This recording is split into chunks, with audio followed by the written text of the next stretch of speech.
Hello guys, हम सभी वापस आ चुके हैं एक नई और दिल दहला देने वाली हॉरर स्टोरी के साथ जिसका नाम है प्रेतों की बंदिश। यह कहानी है शहर में रहने वाले एक लड़के नितिन की, जो किसी काम के चलते एक गांव जाता है और उस गांव में कुछ अनहोनियां उसका इंतज़ार कर रही होती हैं। उस गांव में काला जादू और भूत प्रेतों का बहुत ज़्यादा वास था। तो आइए देर ना करते हुए इस कहानी को आगे बढ़ाते हैं और जानते हैं अभय के साथ इस गाँव में क्या होने वाला है। साहब, कितने बजे हैं? बेंच पर बैठा नितिन उस आवाज़ से अचानक अपने ख्यालों से हकीकत में आया। सामने खड़े कुलिये की तरफ उसका ध्यान भी नहीं था। कुछ ना समझने के कारण गड़बड़ा कर उसने कुलिये की तरफ भौचक्का होकर देखा। अरे साहब, मैंने पूछा समय क्या हो रहा है? अभय ने नज़र सामने दीवार पे टंगी बंद घड़ी पर दौड़ाई। ओह सॉरी, माफ़ कीजिएगा, मेरा ध्यान आपकी तरफ नहीं था। क्या साहब, आप भी यहाँ बैठे बैठे किन ख्यालों में खोए हुए थे? कुछ नहीं, वो बस ऐसे ही। आवाज़ धीमी हुई पर उसने जवाब नहीं दिया। उसने हाथ में पहनी घड़ी की सुइयों को देखा। 3:20 पर ट्रेन का अभी भी अता पता नहीं था। वह कुली शुक्रिया अदा करके आगे चला गया।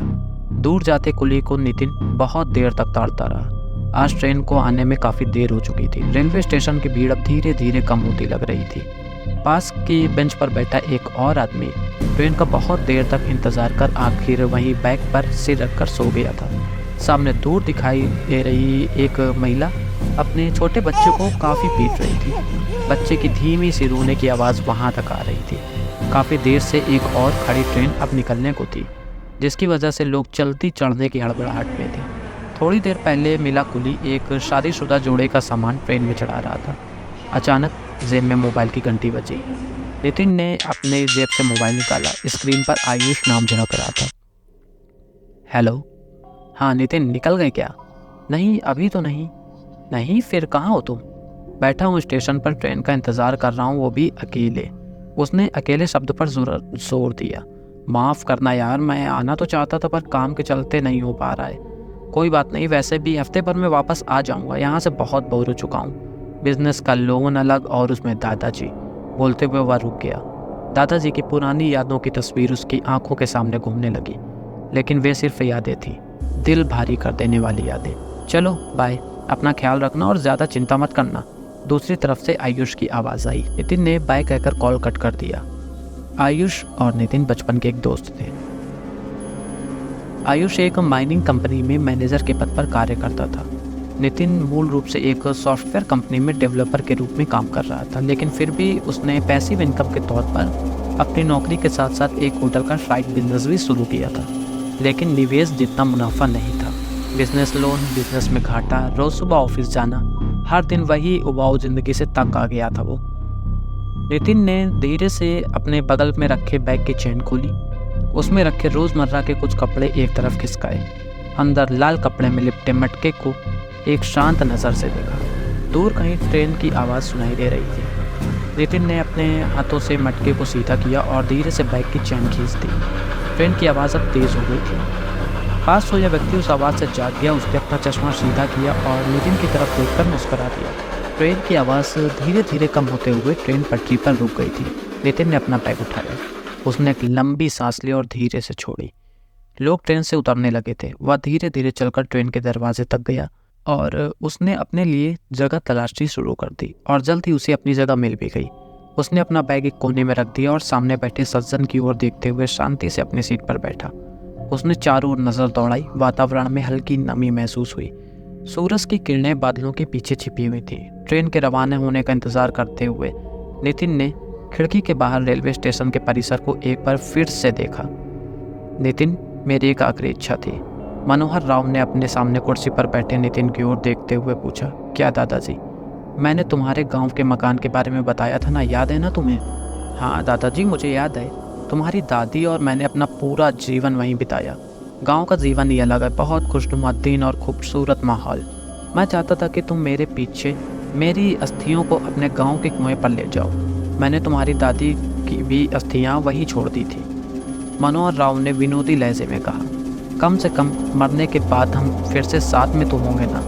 आपको कुछ नहीं होगा दादाजी, आप कहीं नहीं जा रहे। इतनी देर से चुपचाप उनकी बातें सुन रहा नितिन थोड़ा नाराज़ होकर बोला। उस दिन दादाजी से हुई बातचीत याद आते ही नितिन की आंखें भर आईं। आज दादाजी को गए हुए 10 दिन हो चुके थे। लेकिन उनके जाने का दुख, उनके साथ की उनकी यादें अभी तक उसके दिल में थी। इंजन की आवाज़ स्टार्ट हुई और ट्रेन धीरे धीरे पटरी पर दौड़ने लगी। रेलवे स्टेशन अब पीछे छूटने लगा था।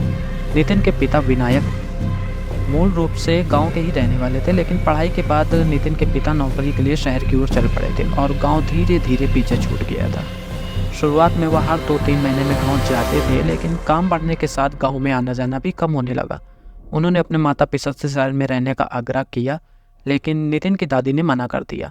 वो कहती थी कि गांव में माहौल बहुत अच्छा होता है, शहर में तो सिर्फ शोर शराबा और भीड़ भाड़ है, हम यहीं बेहतर हैं।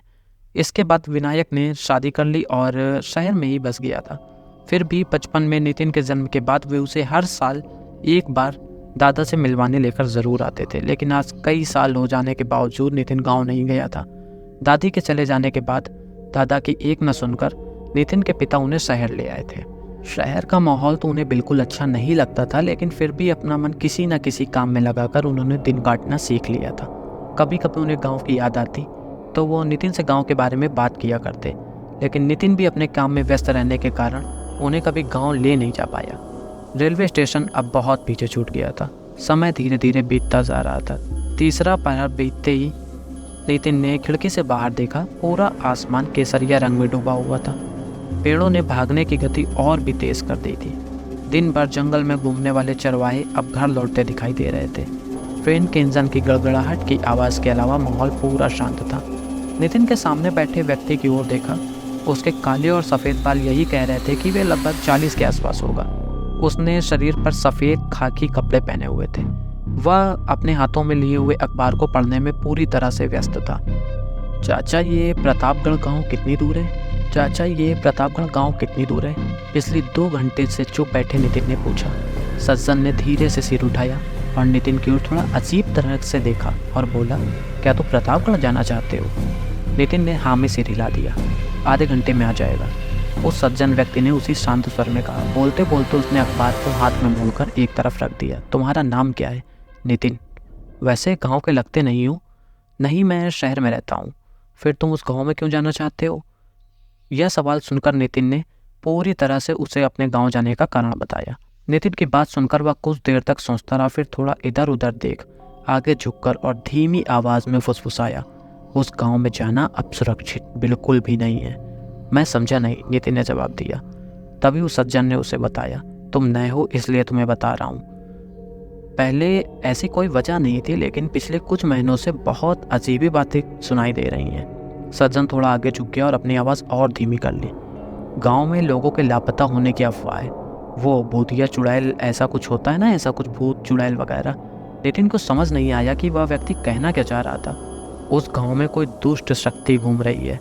मन में विचार आया, ये सज्जन तो पढ़े लिखे लगते हैं, फिर भी ऐसे अंधविश्वास वाली बातें क्यों कर रहे हैं? क्या आप विश्वास करते हैं इन सब चीज़ों में?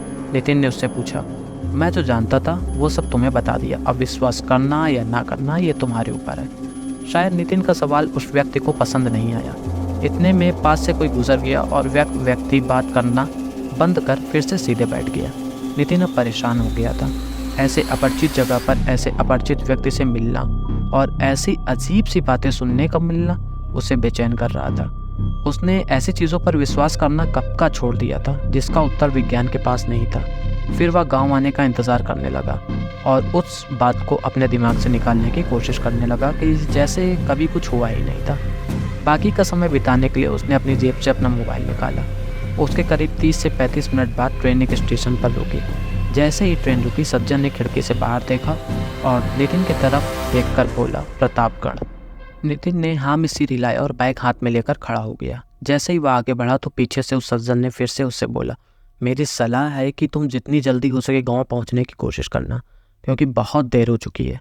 नितिन ने मुस्कुराते हुए उस जवाब में सिर हिलाया, लेकिन उसे अभी भी उसकी बातों पर विश्वास नहीं हो रहा था। वह बैग लेकर उस सुनसान स्टेशन पर उतर गया। उतरने के तुरंत बाद ही ट्रेन फिर से अपनी रफ्तार पकड़ने लगी। नितिन कुछ देर खड़ा होकर स्टेशन से जा रही ट्रेन को देखता रहा। धीरे धीरे एक एक डिब्बा उसके सामने से गुजरने लगा। फिर जिसमें वह बैठा था वह खिड़की दिखाई दी। उसने उस सज्जन को फिर से खिड़की में देखा। वह उसे देखता ही रह गया। नितिन के प्रति चिंता उस व्यक्ति की आंखों में साफ झलक रही थी। नितिन ने मुस्कुरा कर उसे वादा किया। उसने जवाब में सिर हिलाया। कुछ ही देर में माहौल फिर से शांत हो गया और अब वहाँ कोई आवाज़ नहीं थी, ना कोई रेलगाड़ी ना कोई व्यक्ति था, तो बस सन्नाटा, एक विचित्र सन्नाटा। नितिन ने इधर उधर देखा, स्टेशन पर कोई नज़र नहीं आ रहा था। शाम होते ही स्टेशन सुनसान हो जाता था। उसके मन में कहीं ना कहीं उस खामोशी का हल्का सा खौफ पैदा होने लगा था। अब उस सज्जन की बातें बार बार याद आ रही थी। देखा जाए तो यह रेलवे स्टेशन के नाम पर कुछ था भी नहीं, थे तो बस 2 ईंटों से बने अगल बगल में खड़े 2 कमरे, जिनके दोनों दरवाजे सामने वाली लंबी सड़क की ओर मुँह किए हुए थे। एक दरवाजे पर लगे नए ताले को छोड़कर बाकी सब पुराना ताला नजर आ रहा था। सामने छाया के लिए एक छत बनाया हुआ था, जिसमें बैठने के लिए विपरीत दिशा की ओर मुंह करके 4 बेंच लगाई गई थी। दीवार में पड़ी दरारें और उनमें उगी घास फूस देखकर साफ था कि बनावट बहुत पुरानी है, शायद विदेशी शासनकाल की। समय के साथ स्टेशन में कोई सुधार नहीं हुआ।